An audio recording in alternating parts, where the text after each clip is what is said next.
Gunnar, Mistress of War.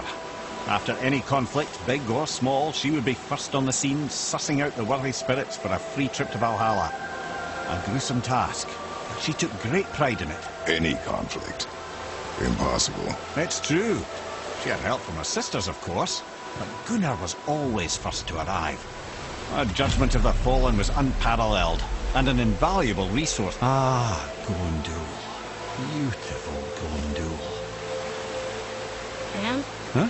That's it? Beautiful Gondul? No story or anything? Oh, sorry, lad.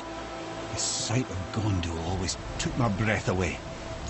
Gondul had a silver tongue, a sharp... This is none other than Geirdrifol, the Master of Arms in Valhalla, responsible for arming and training Odin's Einherjar.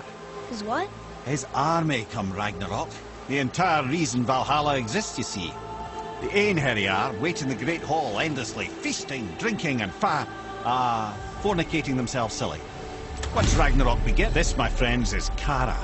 Now, Valkyries are volatile by nature, but Kara, the lass is wild storm personified. A wild storm? Aye, calm and collected. Then the air would shift and the fury of her storm would unleash. This is Rota, a chooser of the slain. I thought all of Valkyrie did that. Not exactly, lad. Although that is what they're most famous for, and by far their greatest responsibility. You've seen what happens to the dead without the judgment of the... Ah, here we have Air, the healer. A Valkyrie healer? Strange. Air was strange, as a matter of fact. Very quiet, very calm. Where her sisters were violent rapids, Air was a gentle stream. She healed the wounds of both mortals and gods. And even a certain all-knowing sage who once drank too much and fell off a mountain. Not my proudest moment.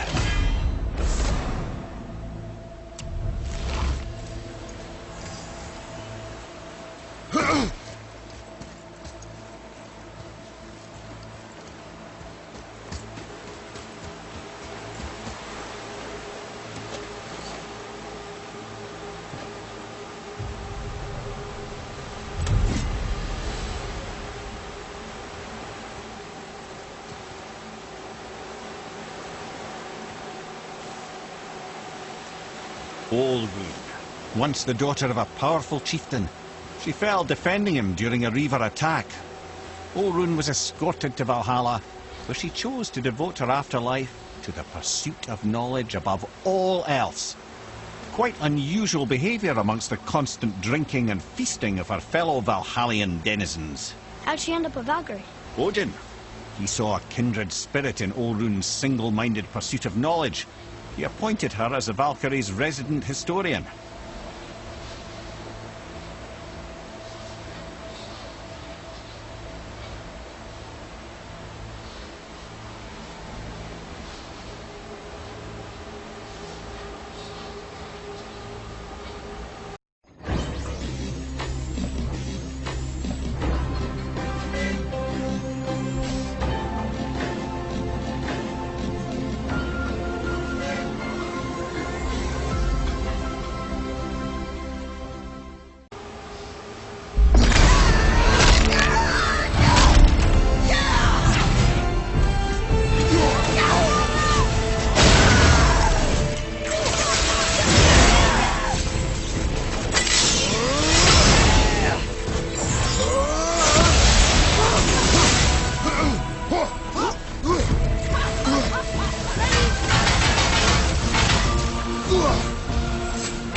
Thank you, friends. You have saved the Valkyries. SIGRUN, how did this happen? Mimir, is that you? You have been freed, but... Freedom comes at a price, milady. You speak truly. Countless winters we served the All-Father. But only through his union to the Queen did we ever taste some measure of freedom. But aren't you the queen?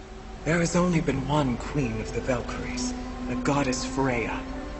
When Odin severed her wings, I served in her absence, but it wasn't enough for the All-Father. He used an archaic piece of magic, corrupting my sisters. I tried to contain the damage by imprisoning them in places where they could cause no harm, but soon I lost myself as well. SIGRUN, I'm sorry for being so worthless. I could have done something, or tried at the very least. What will you do now? I must reunite with my sisters. Together we can restore balance to the realms. You have the eternal blessings of the Valkyries.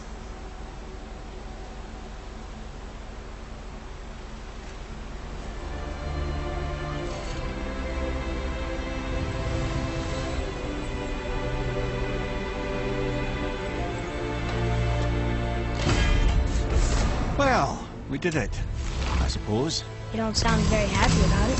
It's difficult to be happy about anything when you're a reanimated head. I'm grateful we were able to set the Valkyries free. So much of this could have been avoided, only... You said it yourself, Ed. It does not matter anymore. The past is the past. Well, that's awfully cheerful coming from you. I am in a good mood. The dwarves will make use of this helm. Your dad's a wee bit single-minded, isn't he, lad? Definitely.